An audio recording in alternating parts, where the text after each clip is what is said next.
Hey, today we have a fun one. We are talking bolt-on fun. And what I have here is the Belak Marine Products V8 timing kit. They make this for the V10 as well, but this is the V8 timing kit. And so the neat thing about this is it's a dual sensor setup, which means that it remains the stock configuration, or it's in the stock location, and then it does a 5-degree advanced timing as well. And so the neat thing about that is you can run the stock fuel through the motor, based on your fuel availability. And then if you want to step it up, you can run 91 to 93 octane fuel, and you got to switch over to the 5-degree advanced timing side. It's important to note here, and I said I would note this, that you cannot use Rec 90. It's got to be 91 to 93. I want to just talk a little bit about installation. Installation is not what I would call super difficult, but it is, it is going to require, not only do you got to take the cowl off, but you got to take the top side of the motor off, the air box. You got to pull the belt. And if you've never pulled a belt before, that can be a little bit of a pain in the butt. You need a couple specialized tools to do that. I've seen some guys do it with a couple screwdrivers, but man, I don't. It's a stretched belt, so you need, I would use the tools. You might need the manual. So this video is not going to be a walkthrough. If some of that sounds like it would be a challenge to you, then I would bring it in, have somebody do it. If that doesn't sound like that would be a challenge to you, you know how to do that, you're comfortable with that kind of stuff, then this shouldn't be a difficult install. Anybody who's done this before would know that the worst part is when it comes down to the belt and getting the belt aligned on the alternator. So that's all I will say about the installation. You'll see I'll throw in a little high-speed video here, and you'll see me kind of starting to take things apart, but I bet it takes less than a half hour to put it in. I will note that it can instantly go from a half hour to an hour plus if you drop something down the center of the motor and you got to fish it out. So you'll see here I use some feeler gauges to align it, and I'll talk about the feeler gauges and shimming it into place or aligning it into place. I tied them on with the string just so I specifically would not lose them down the center of the motor.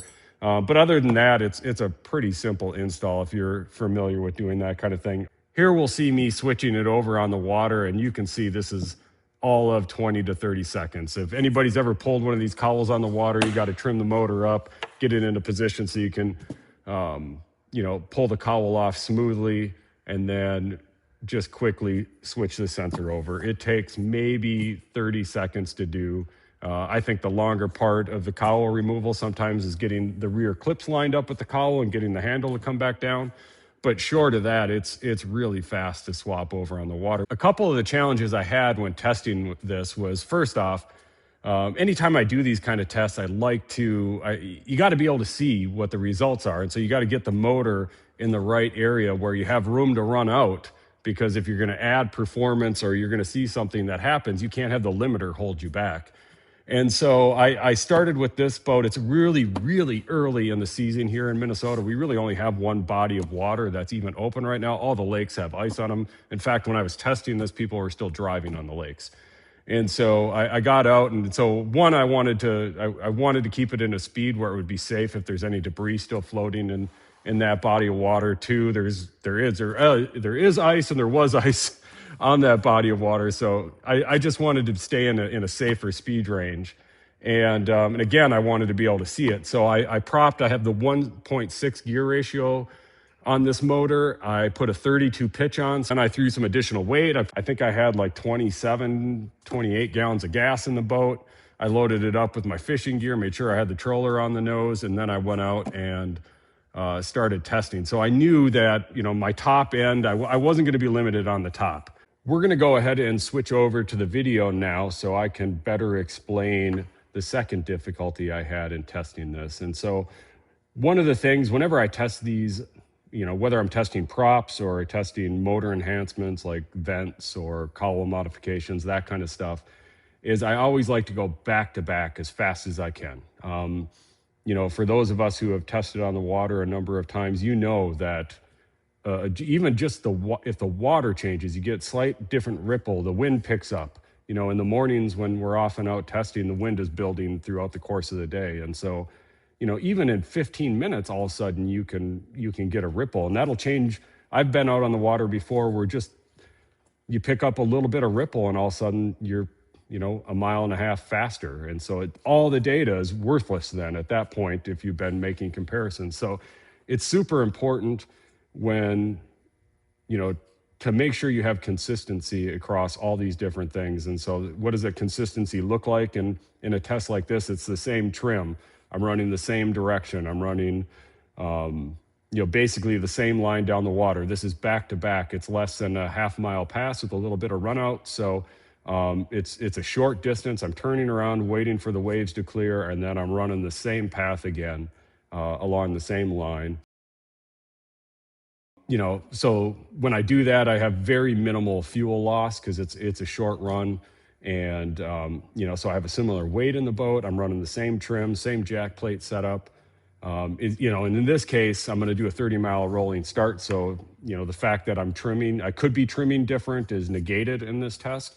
And so this one is all looking at the data from a 30-mile-an-hour rolling start. And the reason that is done is because you feel this one, and I right away you feel there's extra power with the 5-degree timing setup.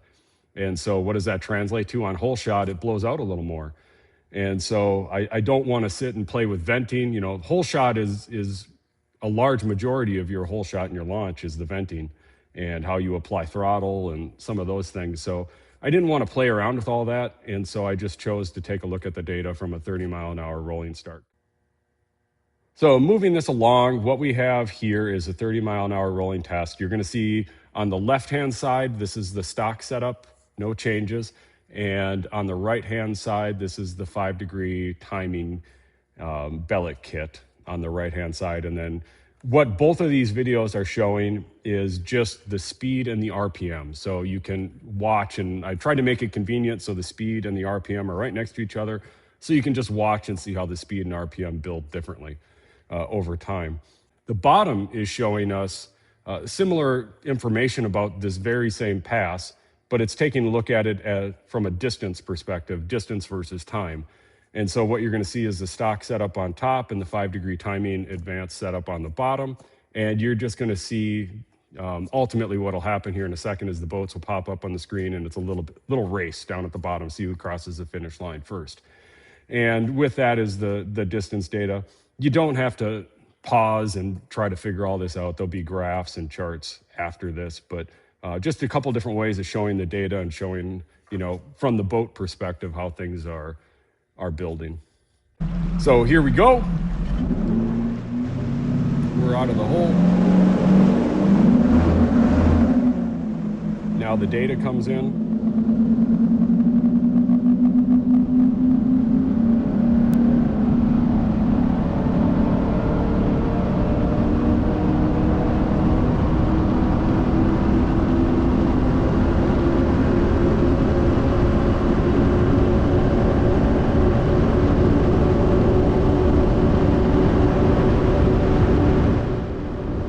Bam, there we go for the win. 5-degree timing kit out front. So in this graph, what we see is speed and RPM versus time. And so over on the left-hand side, going up the screen vertically, you have the RPM and you have the speed shown. And along the bottom, what you see is time. And so you can see we start at 30 miles an hour. And after that, it's really clear. You see the speed and the RPM just peeling away on the 5-degree timing. What we also see is, since we kind of plateau out and we level off, what we see is this is a really tall prop. It's a 32 pitch running on 1.6 gears on a boat that's loaded up with a ton of stuff. So, obviously not my most impressive numbers ever for top speed on this, but it's reality of when you have a fully loaded boat, what happens? You lose speed. So what do we see in this and just the data side of thing beyond? Obviously, we have increased RPM, we have increased speed. In the end, the results look like it's 2 miles an hour and about 100 RPM.